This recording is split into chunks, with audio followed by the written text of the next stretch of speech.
মুখ্য সচিবের চিঠির পরিপ্রেক্ষিতে পাল্টা চিঠি দিল জুনিয়র ডক্টর ফ্রন্ট। 30 জনের প্রতিনিধি দল যেতে চায় নবান্নে। জুনিয়র ডক্টর ফ্রন্টের দাবি 26টি মেডিকেল কলেজ এবং সাধারণ মানুষ এই ঘটনার সঙ্গে জড়িত। বৈঠকে লাইভ টেলিকাস্ট করার দাবি। মুখ্যমন্ত্রীর উপস্থিতিতে এই বৈঠকে চায় junior doctor front.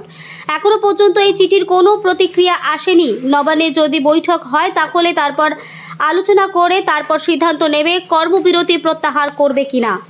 Bureau report, channel 24 নাও, সত্য কথা সবার আগে। এই মিটিংটায় যাবে এই চারটে পয়েন্ট যেটা আপনার কন্ডিশন রেখেছেন, কমপ্লিট না হলে পরবর্তী কি ভাবছেন? আগে সেই উত্তরটা আসুক, তারপরে আমরা রিপ্লাই বা কোনোরকম এই ধরনের বৈঠকের কোনো উত্তর না আসে, আপনারা কি আজকেও অবস্থান চালাবেন? আপনারা কি আজকেও অবস্থান চালাবেন যদি কোনো রিপ্লাই না আসে? আমি একটা কথা আবার পরিষ্কার করে দিচ্ছি, আমরা যে মিটিং এর প্রস্তাব এসছে যদি সেখানে যাই, আমরা কোন রকম কনক্লুশনে সেখানে পৌঁছবো না।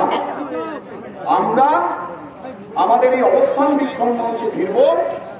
আমাদের যে জনসাধারণ এখানে অপেক্ষা করে আছে, যে ডাক্তার বন্ধুরা এখানে অপেক্ষা করে আছেন, যে সিনিয়র ডক্টররা আমাদের এই আন্দোলনে প্রথম দিন থেকে আছেন, তাদের সাথে আলোচনা করে আমরা আমাদের কর্মবিরতি এবং অবস্থান বিক্ষোভ কি হবে সেই নিয়ে সুচিন্তিত মতামত পরবর্তীকালে জানাবো।